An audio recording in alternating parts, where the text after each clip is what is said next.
I'm Jason Deere. I'm Sammy G. And we are Dice and Dragons. Please take a look at the video description below.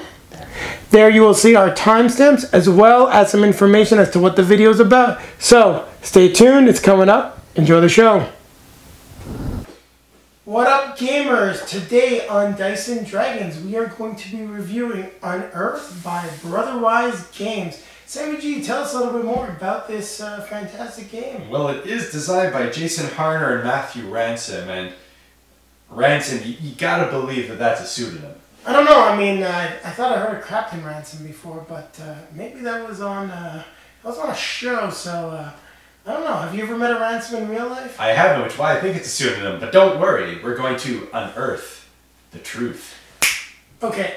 If you guys didn't like that, I can put in a call. We can get Julian. We'll get the cane. We'll just pull him off the show again. Don't worry about it. No. You only pulled me off the show one time. But that being said, this is actually well, it's kind of like a strategy game. There's a dice component for sure. It's a big dice component more so than anything else. There's a lot of luck involved in this game. But there are certain strategic elements that we're dying to show you guys because it is very clever in how they construct the game, especially in the game play that we do. It is meant for about 2 to 4 players. In fact, the minimum is 2 and you can't exceed 4, so it is exactly for 2 to 4 players. And it takes about, let's say, 45 to 60 minutes to play around. If you want the house rule, you actually might be able to exceed 4 players. You just have to have another set of dice. But the gameplay is not balanced around that, and it is a very fun dice chucking game. Basically, the goal is to amass the most points that you can to make sure that your tribe, one of the 4 tribes, is victorious at the end of the game. So what we're going to do, as we always do here on Dice and Dragons, we're going to grab our buddy, but this time he is not in my tribe. And that's it. We're actually going against each other. We're going a little bit off script here, man. Yeah, but it's good to go off script from time to time, and my D8 always wins. That's it. Shall we go reclaim, rebuild, and remember? After drinking this, are we going to remember? To the table! To the table! Stay tuned.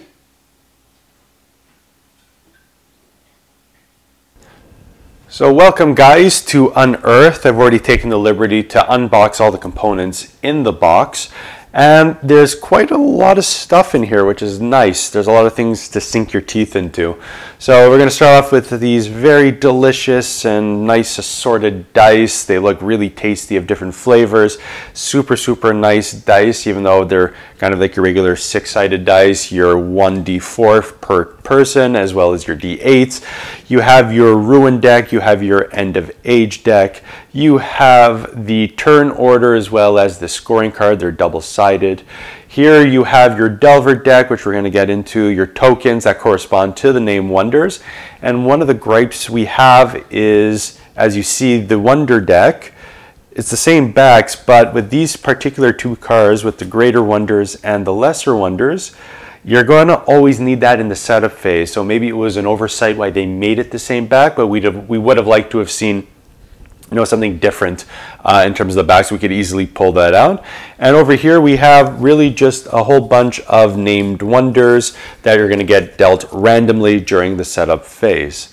The last thing we have, of course, is the rule book and this lovely bag full of magical stones of different colors and just nice stuff that you can kind of just sink your hand into and pull out a whole bunch of stuff. It's fun to play with. That's what I'm trying to say. More importantly, I want to show you guys how to play, so we're going to go right into this setup phase. So now we're going to set up the game. What we always recommend is grab your rule book. They actually put time to create this thing. So it actually has a very nice setup guide. It's right one of the first pages and a very, very detailed step-by-step guide how to organize it. So that being said, first thing you're going to do is pick a tribe designated by the color. I'm going to take green because it's actually right here in front of me. The next thing you're going to do is take your lovely Delver deck, the small deck. You're going to shuffle it up a little bit. Whatnot, I'll just cut it. And each player gets 2 cards. So I'm going to set this game up as if we're playing with 4 players. It is important to say because there is a 2-3 player variant, and I'm going to explain the difference. It does not impact the game in terms of the setup phase that significantly.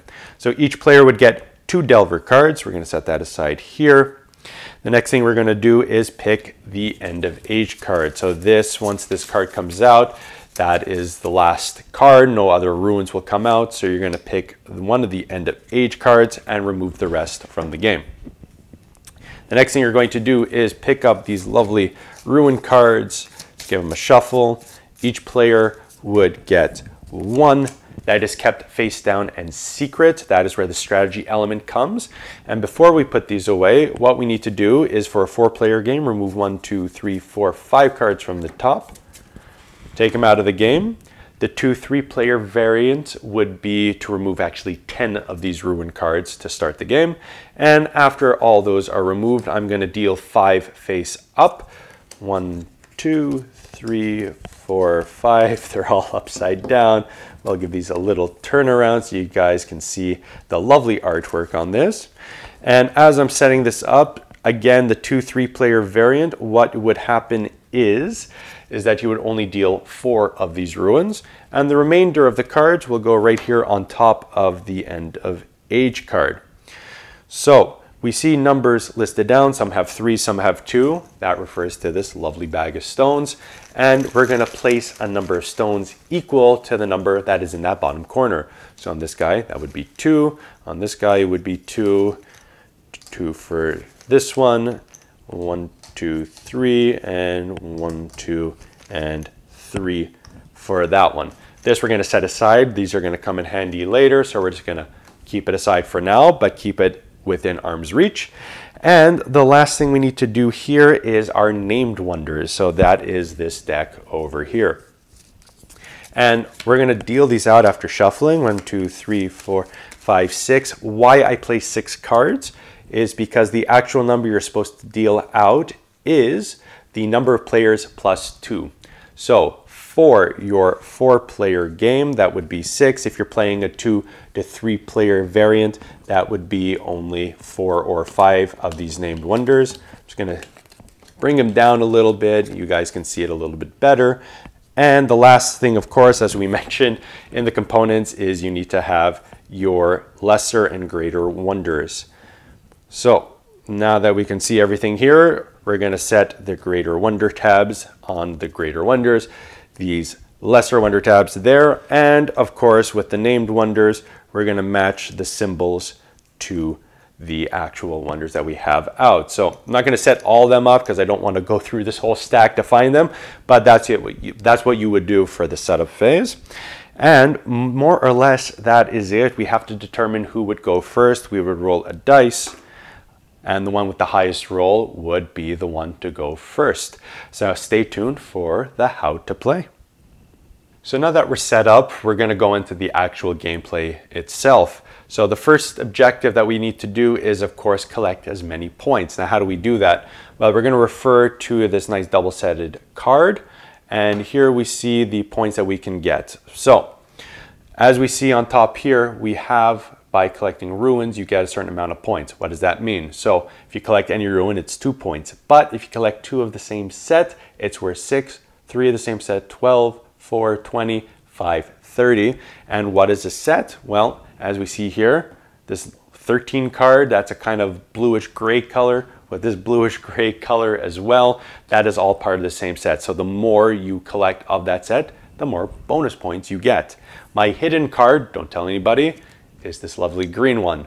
So your strategy could be, I really want to get this ruin. It'll help me build a set, get more bonus points. That is perfectly fine. The other way to get points is, if you can't collect all the same sets, don't worry. If you get a grab bag, so you get every single color, you'll get 5 bonus points. If you could build every one type of wonder, meaning one named wonder, or these guys, one greater wonder, one lesser wonder, you'll also get 5 points as well.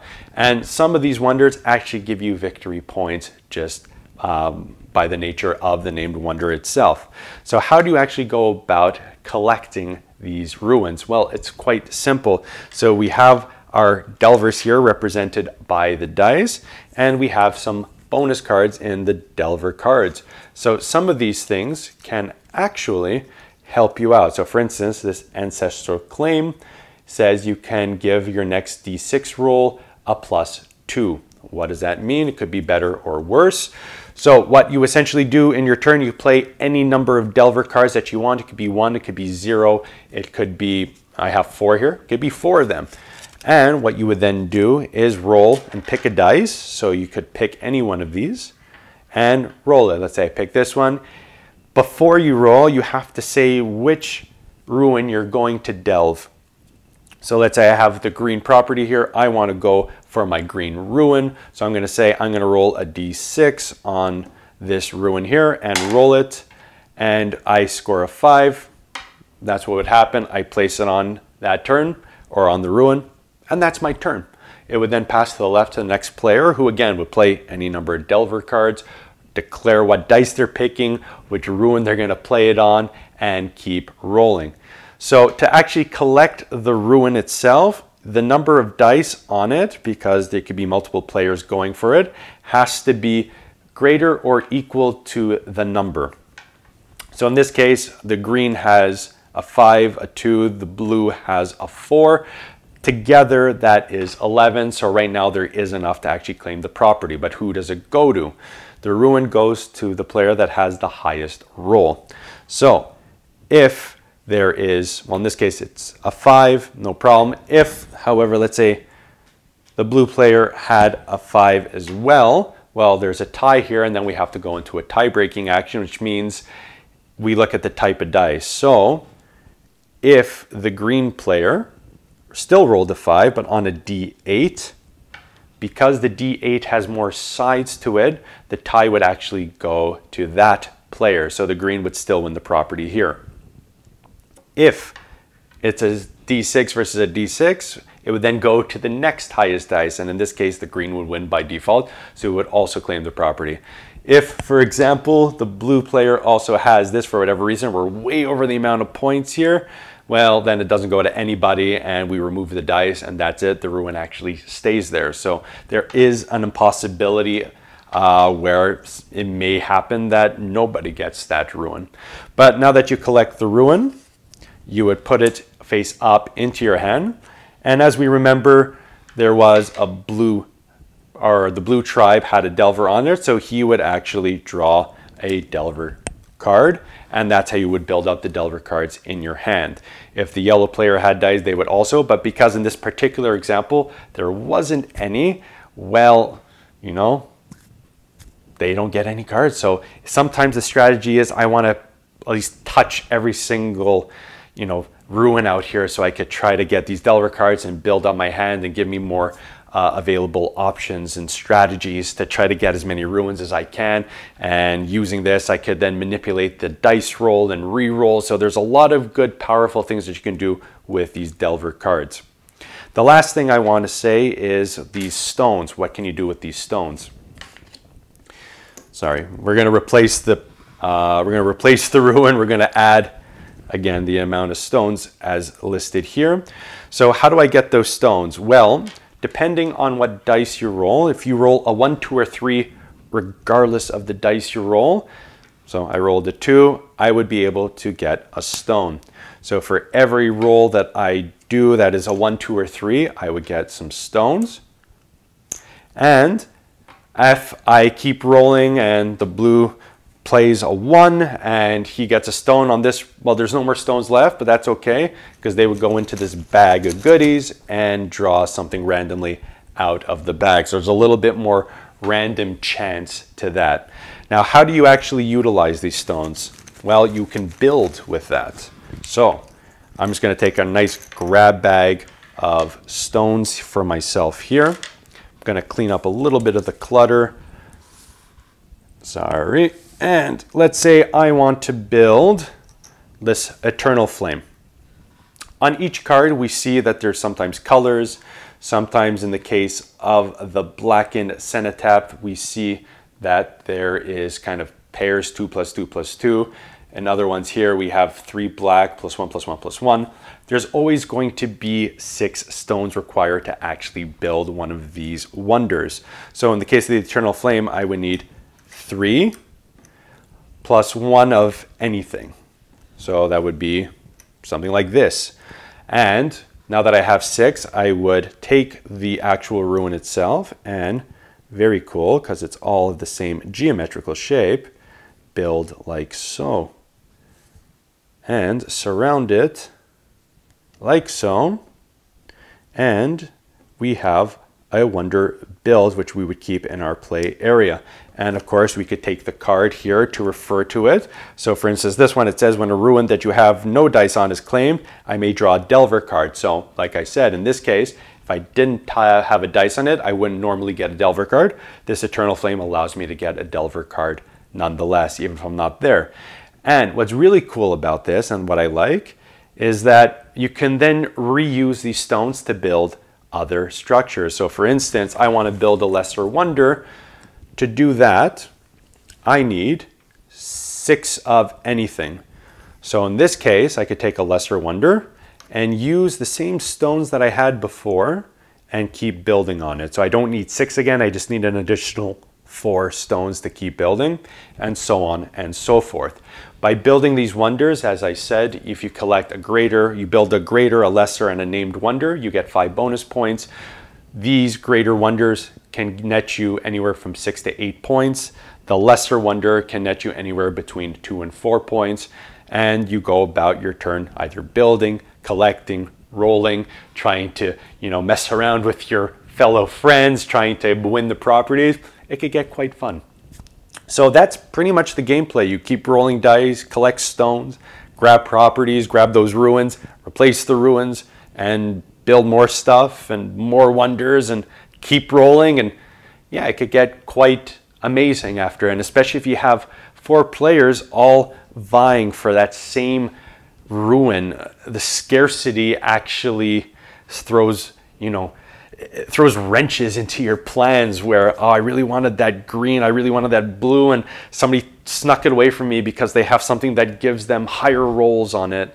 Well, that's part of the fun of what Unearthed is, and some of that competitive nature that could bring. So that would bring us to the end of the how to play. Stay tuned for the upcoming review. So before we jump into the review, a couple things we did want to clarify. First and foremost, what is the difference between these types of symbols versus these type of symbols, where it's all kind of separate? Well, the answer there is quite simple, actually. This is any random that you can use to build, let's say, the Lesser Wonder. And here you have to have 6 all of the same color. So you need 6 yellow, 6 blue, 6 red, but all of the same color. That also means that for the blackened sepitheth, where I say it's 2 plus 2 plus 2, you need to have 2 of the same color, plus 2 of the same color, plus 2 of the same color to actually build this named wonder. Next thing we wanted to clarify was these ruins and the stones on them. So, for example, we're rolling for this one that has 9. So we need to build 9, or we have to have a roll of 9 or greater to actually get the ruin. Let's say the yellow player rolls a 6, the green player rolls a 4.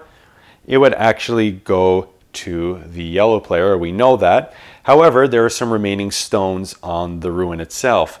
But because nobody rolled a 1, 2, or 3 for this one, they don't get the stones. The ruin still goes to the yellow player. The stones go back in the bag. Nobody gets them, but the green player would get a Delver card because there is 1 Delver on that ruin.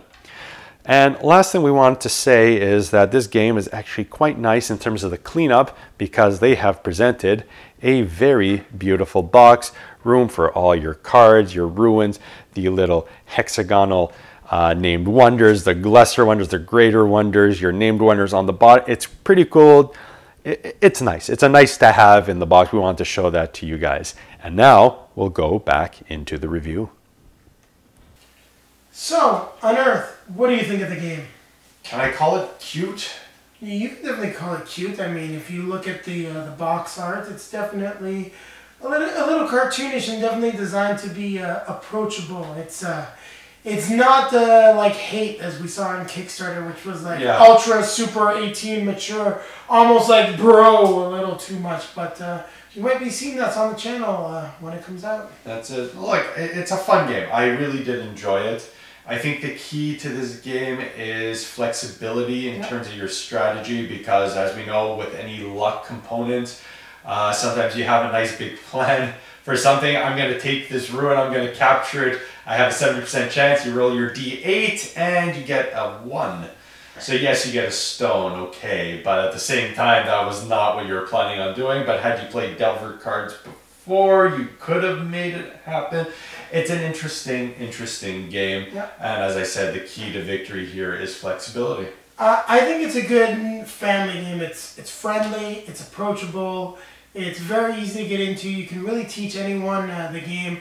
I got to ding the rule book just a little bit. And not because the rules aren't well explained, but mainly because for the type of game that it is, it's not open. I mean, this is the kind of game that I think as we played, I played it before, so I was teaching the rules to Sammy G and Julie, who just helped us out with his first playthrough of the game. And both of them were like, I don't understand the rules. And I was like, guys, let's just slow it down, play the game. And once we played the game and we were reading the rules, it was very easy to get into. But for a lot of people, that could be a little bit off-putting. I think what you're looking for is a quick play, like, or a quick start guide. I think that could be, it could go miles in helping us kind of get into the gameplay of Unearth. The setup is a little bit long for a simplistic game. Yeah, for the kind of game it is, I have to agree with you. The setup is a little bit long, and the quick start guide is more because it's really like a family game.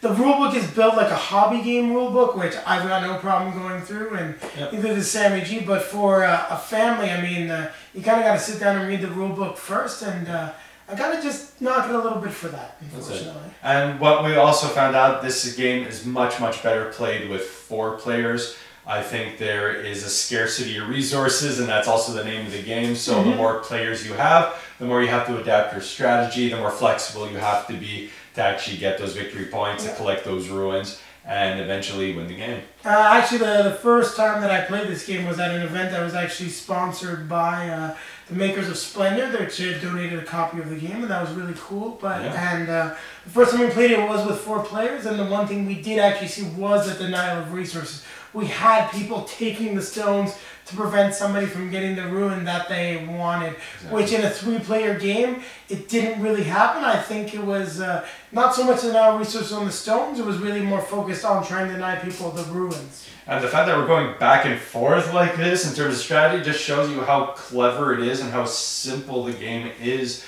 in terms of what it delivers. And yes, there's a luck component, which it kind of bothers you. You're given a D4, which you're like, okay, I'm guaranteed to get a stone of this. You roll a 4, and you never felt so upset to get a high roll on a D4 because that was not your plan.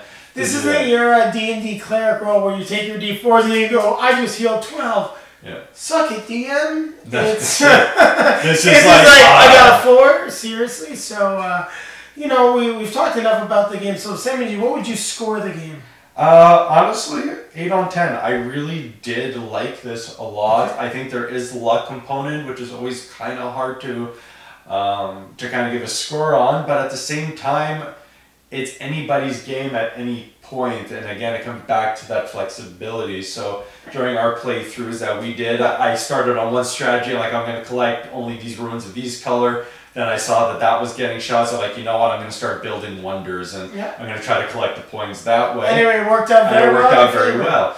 But of course, there was that one time where I could not roll anything higher than a 1 on my D8, which is like, But again, it comes down to, okay, what am I going to do now that this strategy has not paid off? So I liked it a lot. I think it's clever that it's, yes, luck, but I think the strategy is much more important in this game. I'm going to give it a little bit of a different score. For me, this game is a 5. On my personal scale, the game is definitely a 5 because I really don't like the level of randomness in the game. And there's some randomness that comes into effect with the Delver cards as well. And it could just be the way they were shuffled or what was going on, but I was getting a lot of the doubles of the Delver cards, and Sammy G got a lot of the really effective Delver cards for him at certain points in the game, which very much helped him get a good lead, which is a nice aspect, but then again, it also falls onto randomness. And the reason why I'm also giving it a 5 is the theme is completely wasted. The idea of Unearth, the Delvers, what you're doing, it is a dice chucking game. You could be doing this with just random numbers none of the artwork, and the game would be pretty much exactly the same. Maybe a little bit different on the wonder elements, but it's a very light skinning of the game, and I just don't like that. Okay. But the one thing I'll say is in terms of the design and the gameplay and what it is, it's a very good game. It's just not the kind of game that I typically enjoy playing. I prefer games where the randomness element is more mitigated, or there's more factors that can mitigate it. Now the strategy and the point system do help, but there's still a lot of randomness because of the shuffling of the deck and even the ruins. You take out some of the ruins in the start of the game, which means you're not going to necessarily have access to all the ruins you could potentially get. But again, it comes down to, well, okay, so these are the ruins that we're playing with, what's the strategy I'm going to implement, and you kind of got to run with it. But it's also, it's trial and error, and then you kind of have to take that luck element and say, oh, this failed horribly, what's the next thing I can do? So I did enjoy a lot of what I have to offer, but you offer also extremely good points. Exactly, it depends on the kind of gamer you are. I'm a gamer that prefers strategy and less randomness. I'm able to accept some randomness in the dice rolls, but when a lot of the game is random, including dice rolls, the cards that I pull, it just irks me personally a little bit. And then the fact that the theme, as you can see from the box, is just not really well used. It's great for the setup, but beyond the setup, it doesn't really apply to anything else about the game. It says reclaim, rebuild, remember. Okay, reclaim, yes, but we don't really rebuild anything, and you don't really remember why or anything. So it doesn't knock it enough for me. So I did enjoy this quite thoroughly. No, exactly. So if you are looking for a fun family game, it is something that I personally give a 5, but it's something that I would also recommend to other people. And I want that to be, well heard by the internet community out there, especially if you're a fan of the game. Don't assassinate me because I didn't enjoy it.